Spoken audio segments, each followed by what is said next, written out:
रतन टाटा जी का जन्म 1937 में हुआ था प्रसिद्ध टाटा परिवार में। टाटा परिवार पहले से ही इंडियन इंडस्ट्री के पायनियर्स थे। उनका मानना था कि अपनी धन दौलत का इस्तेमाल भारत की भलाई के लिए करना चाहिए। समाज के प्रति जिम्मेदारी का यह भाव रतन टाटा जी को बचपन से ही बहुत प्रभावित करता था। विदेश में अपनी पढ़ाई पूरी करने के बाद वह 1962 में टाटा ग्रुप में शामिल हो गए। उन्होंने सबसे निचले स्तर से शुरुआत की, टाटा बिजनेसेस के बारे में सीखा। उनके शुरुआती साल कड़ी मेहनत और कंपनी की बारीकियों को समझने के लिए समर्पण से भरे थे। रतन टाटा 1991 में टाटा ग्रुप के चेयरमैन बने। उन्होंने ऐसे समय पर कार्यभार संभाला जब भारत में बड़े आर्थिक बदलाव आ रहे थे। देश ग्लोबलाइजेशन की तरफ खुल रहा था। रतन टाटा ने इसे टाटा ग्रुप को एक ग्लोबल प्लेयर में बदलने के अवसर के रूप में देखा। रतन टाटा जी इनोवेशन की शक्ति में विश्वास रखते थे। वह समझते थे कि टाटा ग्रुप को आगे बढ़ने के लिए उसे बदलना होगा और विकसित होना होगा। उन्होंने कंपनी के भीतर इनोवेशन की संस्कृति को प्रोत्साहित किया। उन्होंने नई टेक्नोलॉजीज और प्रोसेसेस को अपनाने पर जोर दिया। उनकी सबसे उल्लेखनीय उपलब्धियों में से एक थी टाटा इंडिका की लॉन्च। यह भारत की पहली स्वदेशी रूप से डिजाइन पैसेंजर कार थी। इंडिका भारत की बढ़ती औद्योगिक क्षमताओं का प्रतीक थी। यह आत्मनिर्भर भारत के रतन टाटा के विजन का प्रमाण थी। रतन टाटा टाटा ग्रुप के ग्लोबल फुटप्रिंट का विस्तार करने में भी दृढ़ विश्वास रखते थे।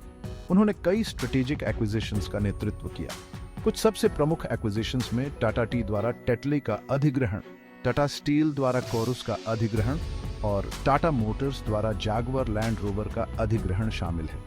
इन एक्विजिशंस ने आइकॉनिक ग्लोबल ब्रांड्स को टाटा की छतरी के नीचे ला दिया। रतन टाटा का लीडरशिप बिजनेस से कहीं आगे था। वह बहुत ही दयालु इंसान थे। उनका समाज को वापस देने में बहुत दृढ़ विश्वास था। वह कई फिलैंथ्रोपिक एक्टिविटीज में बहुत शामिल थे। उनके नेतृत्व में टाटा ग्रुप की फिलैंथ्रोपिक शाखा टाटा ट्रस्ट्स का रीच काफी बढ़ा। ट्रस्ट हेल्थ केयर, एजुकेशन, गरीबी उन्मूलन और डिजास्टर रिलीफ जैसे विभिन्न क्षेत्रों में काम करते हैं। रतन टाटा शिक्षा के माध्यम से लोगों को सशक्त बनाने में विश्वास रखते थे। उन्होंने वंचित छात्रों को आर्थिक सहायता प्रदान करने के लिए टाटा स्कॉलरशिप फंड की स्थापना की। उन्होंने पूरे भारत में विभिन्न एजुकेशनल इंस्टीट्यूशंस की स्थापना का भी समर्थन किया। भारतीय उद्योग और समाज के लिए रतन टाटा के योगदान ने उन्हें भारत और वैश्विक स्तर पर बहुत सम्मान और पहचान दिलाई। उन्हें अपने शानदार करियर में कई पुरस्कारों और सम्मानों से नवाजा गया। उन्हें वर्ष 2000 में भारत के तीसरे सबसे बड़े नागरिक पुरस्कार पद्म भूषण से सम्मानित किया गया था। यह उन्हें ट्रेड और इंडस्ट्री में उनकी विशिष्ट सेवा के लिए दिया गया था। बाद में 2008 में राष्ट्र के प्रति उनकी असाधारण सेवा के लिए उन्हें भारत के दूसरे सबसे बड़े नागरिक पुरस्कार पद्म विभूषण से सम्मानित किया गया। इन प्रतिष्ठित भारतीय पुरस्कारों के अलावा रतन टाटा को ब्रिटिश मॉनर्की से ऑनररी नाइटहुड्स भी मिली।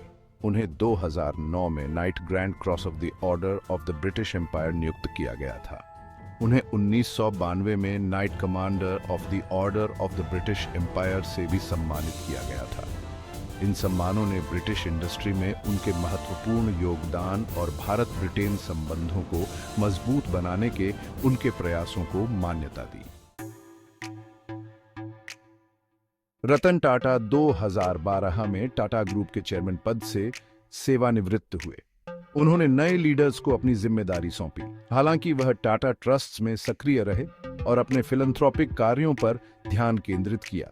उनकी लेगेसी उनके नेतृत्व में टाटा ग्रुप के प्रभावशाली विकास से कहीं आगे तक फैली हुई है।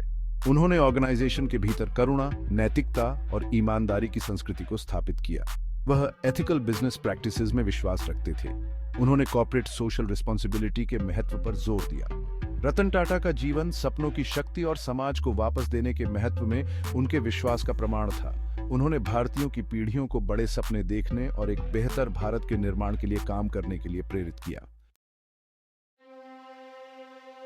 रतन टाटा का 2023 में 86 वर्ष की आयु में निधन हो गया। उनके निधन ने एक युग का अंत कर दिया। वह अपने पीछे एक ऐसी जगह छोड़ गए हैं जिसे भरना मुश्किल होगा। वह केवल एक बिजनेस लीडर ही नहीं थे, बल्कि एक दूरदर्शी, एक फिलैंथ्रोपिस्ट और दुनिया भर में लाखों लोगों के लिए एक आइकॉन थे। उनका जीवन और काम जीवन के सभी क्षेत्रों के लोगों को प्रेरित करता रहेगा। उन्होंने दुनिया को दिखाया कि अपने मूल्यों और सिद्धांतों के प्रति सच्चे रहते हुए भी बड़ी व्यावसायिक सफलता प्राप्त करना संभव है। उन्होंने साबित कर दिया कि व्यापार की दुनिया में भी करुणा और सहानुभूति का स्थान है।